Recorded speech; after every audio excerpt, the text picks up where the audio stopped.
Good morning, everyone. I'm here again, vlogging how we cook munggo here in Canada. So, we have here oil, we have onion, garlic, ginger, and tomatoes.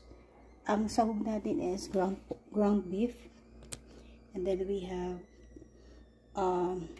chicken skin crackling or chicharon na manok. And then we have spinach here.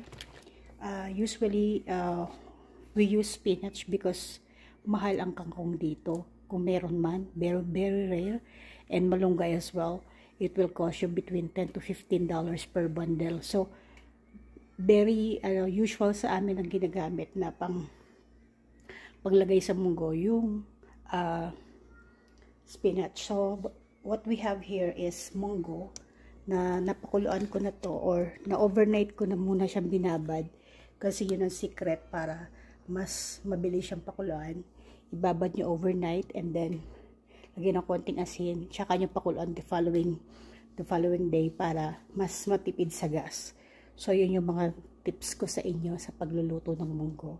So ngayon magigisa na tayo. So this is onion.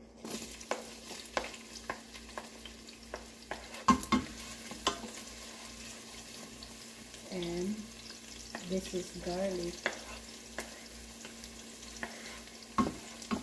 I usually put ginger kasi ayoko nang balansa yung yung munggo.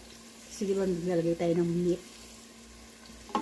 So para ma-lessen yung lansa niya or the foul odor, we put some ginger.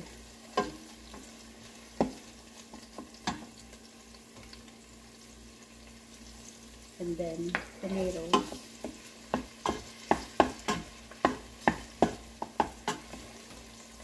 So ganun lang. And then we saute ginger as well. And yung last is yung beef na giniling, ground beef. So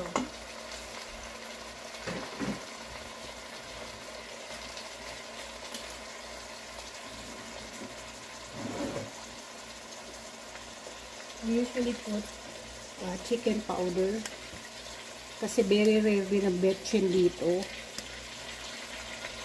Ay magic, walang masyado.